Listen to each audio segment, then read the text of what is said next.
Hi everyone, it's aýckstx, Justin, Communication Sň. Good morning, it's Justin from LSIB Comms. Hope everybody's doing well. It is Thursday, October 24th, 10:20 a.m. and fall is arriving. And we're starting to see the temperatures drop below zero into the minuses, so be careful out there in the mornings. Some cases we're getting frost, sometimes we're not, but looking out over onto the valley towards South Chipaka, the leaves are almost all turned. It's half right now, but you can see the bright yellow and the green, and it is beautiful out there in the sunshine. Speaking of dry, we still have a Category 2 and Category 3 burn restriction in place. So you can still have a campfire, and that's basically it's 5 feet, no, let's try that again. 50 centimeters, not 5 feet, 50 centimeters. So you're looking at just under 2 feet by 2 feet for flame height and everything like that. And you can still have that. Anything bigger than that is still prohibited on the Sň territories. And that's because of how dry it still is. Even with that little bit of rainfall that we had the last week, and it was light rain, it wasn't too harmful to the exposed areas. It still wasn't really enough to bump us that much. The ground, even though it got time to soak it up, just soaked it real quick. And so to give you an idea, for drought code, you're looking at anywhere from 30 to 60 days, depending upon what kind of dirt you're in, to see that dirt get affected by moisture. So we're in for a ride here yet. Fingers crossed that by November we can at least pull off the Category 2 restriction and go from there. But right now we're still definitely not following the Wildfire Service's opening on Cat 2 and Cat 3 burns. Cat 3 would be like those massive burn piles and prunings and stuff like that, stuff that's huge. Which, don't get me wrong, it does need to happen because it gets rid of fire materials. But right now, there was already an incident here about 2 weeks ago, a little less than 2 weeks ago. It was still, and that was where folks were burning in an area that had opened the burning, Cat 2 and Cat 3 burns. The fire got away, went up a tree, and they had to fight it for, I think it was they were battling for an hour, including the fire department, to keep it from spreading.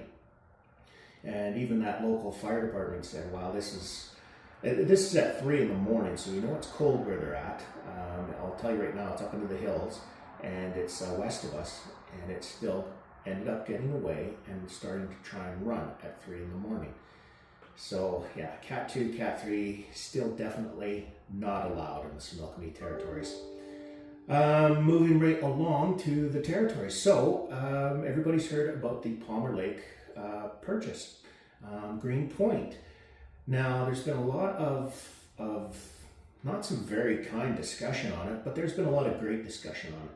And what happened is the Colville elders, when this was brought up to them a few years ago, said, no, this should belong to Sň. It's Sň territory, because literally we go right down the valley through Chipaka, across the line, and then Palmer Lake's right there. If you look at it on a map, you'll see the valley just follows it right down. So thank you to those elders, by the way, for doing that for the Sň elders, or Sň people. So talking further about that sale is almost closed, and our thanks to the Smith family, no relation of mine. Our thanks to them for getting this purchase through. And especially thanks to Conservation Northwest, who really put a big chunk down for us.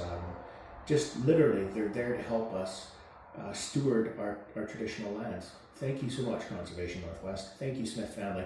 And to the real estate company, I think his name is, it might be Brian or Blake. Oh gosh, I'm sorry guys.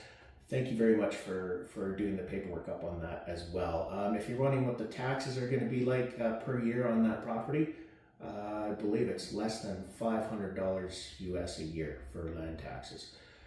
And that was brought up by the chief from the last Coffee with a Chief. Which brings me to Coffee with a Chief. November, it's going to be on the 22nd. Now, the third Friday of every month is supposed to be Coffee with the Chief, but November 15th, the third Friday of November, has a scheduling conflict, so we've bumped it to November 22nd. And it's going to mess some people up, but remember, just for November itself, and then of course with stat holidays and stuff like that, November 15th is a conflict, so November 22nd is the actual Coffee with the Chief of November, and I'll remind everybody via the social media. Continuing with Coffee with the Chief, there's some discussion about Confederated Tribes of the Colville Reserve, CTCR, or everybody up here still calls it CCT, and the issue regarding the Sň Confederacy wanting consultation rights for area up in Big White. And there was some question why Chief Robert Louis, the WFN chief, was speaking out against it instead of the ONA chair, Chief Clarence Louis from OIB. And frankly, it's because Chief Louis, that is WFN's area, and Chief Louis reiterated that the Sň have always been part of the Okanagan Nation Alliance since the start of the Okanagan Nation Alliance, and since before that as part of the tribes, right, the SEAL. But obviously there are some issues there, and let's face it, Colville is family. They just are. They're family. Families fight, families disagree. This is another one of those things that has to be hashed out, and we'll just see how it goes. They have withdrawn, from my understanding, with the ONA declaration as all of us being one. But the argument on both ONA and WFN is that the Sň have always been part of the ONA, the precursor to the ONA and the precursor to Contact. So we'll see how that shakes out. But again, that's up to the Chiefs Executive Council, up to CCT and their executive and their chairman, Jared, and we'll see how it rolls out. So now we go to the book, just to make sure I've covered everything, because let's face it, my mind is not blank, but it goes. It's a squirrel that turned into ducks and decided to walk instead of swim into a tree with squirrels. We have stuff going on now with EMCR, and it's for disaster resilience. We're trying to get some monitoring, and this will help for the Guardians and natural resources, title rights, all that stuff. We're trying to get monitoring in the Ashinola all through that Crater Creek burn scar, and hopefully part of the Diamond Creek scar, that's the fire that was in 2017, came up and crossed the line northbound into Snoqualmie territory. So that one, the Snowy Fire, the Crater Complex, so that's the three biggies. We're trying to get some monitoring there because some of the areas are so, I use the phrase toasted, that any over-exuberant amount of rain literally brings materials right off the hill and down to the bottom of the valley. So there's some worry about that, especially now with us still being in a drought code. However, some members of LSIB were up quite a bit higher and on the north side of the river here a week and a half ago. And once they got above a certain elevation, there's waters in the slough, there's some creeks running. They're low, but they're running. And there's some green grass that isn't crunching. I didn't ask how high it was, how high they were, but at least that's a good sign that up top, they're not as cooked as the bottom of the valley like we are, which is still a lot of hope. There is going to be some precipitation in the forecast, so we really want to try and pull those Category 2 and Category 3 restrictions off so that we can get rid of materials that burn. Unfortunately, we can't do that yet because of our indices coming out of the Little Chipaka weather station and the Ashinola weather station that tell us that the ground is just still, it won't take the burning. If the wind catches it, it's gone. So case in point, there was another group of folks that were burning here a week and a half ago, maybe a little less, and they were watching their fire until 2:30 in the morning. There was a group of them, and it's in an area where the fire was legally allowed. They went to bed, which, yeah, granted is a bit of a mistake, but usually you think at 2:33 in the morning you could do that. Fire got away on them, and the fire department had to come help them put out, because it was climbing trees, and it was trying to get out of Dodge. And in the bull pine, you can expect if you get that sap or get a little bit of wind, it's gone on you. So maybe they shouldn't have left the fire, I get that. However, that tells you right there. And they were up fairly high, not as high as the hunters were here a couple weeks ago, but up fairly high. And so it was cold, it was near zero, and that fire tried to take off. It got enough of its own heat and tried to take off. So again, Category 2, Category 3 fires, not allowed in Similkameen territory. We keep revisiting it, and we'll keep everybody updated as soon as we can open that up, because we want to get rid of those burn piles before summer hits, and lo and behold, we end up with more material to burn, for lack of a better description. Checking back into the book. Let's see. Right. Okay, so there is some staking that's going to be done, planting. So there was some harvesting of willow and natural, I want to go shrubbery, but I know that's the wrong word, so the park squirrels are going to give me a hard time. It was harvested here not too long ago. There's more harvesting going on here pretty quick as well, I believe. Come November, the Parks Working Group is going to start planting and start staking the willow for the banks, like the river banks, creek banks, and that, because that's what holds them in. And then the other natural shrubberies collected, also planted in the area of the burn scars and the Ashinola for rehabilitation, or at least the places that will support it. So keep checking our social media, because there is dates and times there where you can come out. And the Parks Working Group, they're Masters of Education. That is at the end of each of their names, Masters of Education, SFU accredited. They'll be able to tell you how, why, and where it's going, and what it does for the environment, for helping in rehab. But we've got a long ways to go on the Ashinola before that burn scar gets rehabbed appropriately. So come out and learn a bit, or come out and help. You can always contact Tanisha at tb.archaeology@gmail.com. That's tb.archaeology@gmail.com, and she'll get you connected. What else have we got? Oh, okay, so for policy on communications, we are working on, so I've been able to dig up something from 2017 that was just a draft. So I'm taking some of that, and we're putting in current practices, best practices, and we'll hopefully have a solid policy out on communications here regarding everything from band council resolutions all the way to the social media, and that'll help streamline things a bit here. The other thing that I think is being looked at as well is the basically the rewriting of a lot of the things for the committees, and that's coming along nicely.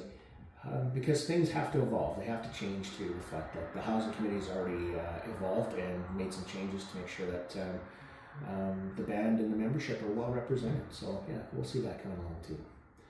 In any event, we are 14 minutes in. We have our open house today from 4 p.m. until 7 p.m. at the LSIB gym. Okay, so open house October 24th today, 4 p.m. to 7 p.m. at the LSIB gym, and we are going to have all of LSIB's departments on display, and that includes downstairs health, upstairs here it's admin, title and rights, natural resources, lands, public works, community housing, administration, chief of council are going to be there, and we also have guests coming in from the regional district. They're bringing in their command post for us to check out, for everybody to check out. Guests from BCEHS, the ambulance service, and guests from Indigenous Policing Services of the RCMP, a lady I haven't seen in ages, probably close to 7 or 8 years, just a super person. and looking forward to meeting up with her again, although I'm sure she's going to give me a hard time. But lots of good things happening, so come on down, 4 p.m. to 7 p.m., the LSIB gym, Thursday, today, October 24th. We have that on the go. The other thing I want to remind you of is the amount of work that comes out of this office. And I thought to myself, you know, like I didn't see much going on from outside. And then when I come inside and started working here, the amount of work that comes out of here is staggering. There's a few sections that probably should be, I would suggest that they get people added just to try and get the work out a little easier than not. But everybody's on a budget, so we have to stick with that. But the amount of work that comes out of my neighbors, title rights, lands, guardians, that comes out of there is staggering. Donna Wilczynski's public works housing, commercial housing, community housing. Her section, the amount of work coming out of there is staggering. And you won't know it until you see it, and then you see how hard that team works, and you're just going, wow. It's it's pretty impressive. And then you go downstairs, and the health department is just flying. There's another section that can use, probably one or two more bodies if the budget can fit it. But yeah, youth workers, elder workers, at-home care, the 2 nurses. It's just insane the work that comes out of here. And the last thing I want to touch upon for this, I thought we were going to get out early. That's not going to happen. 2 weeks ago, we had somebody pass a school district 53 bus with all of its lights active, the red lights, stop lights active. And they ripped past the bus, estimated at 100K, 110K. The IPS constable, Pam Scheidel, is following up to see if there was footage from the school district bus or not. And when it was reported to us because a band member's child was getting off and the driver stopped them from moving, and that, for lack of a better term, the goof that passed the school bus with flashing lights could have hit that child. So needless to say, that has caused some issues. And we're pushing hard again. So IPS, Constable Scheidel, is following up on her end. The band contacted Highway Patrol and General Duty. We've had multiple patrols out here now because it has caused some concern, and you've seen the active patrol cars out here. The other thing is we pushed up to the district manager at the Ministry of Transportation is a speed zone drop. And they have pushed it further up right away. They didn't even hesitate in supporting this.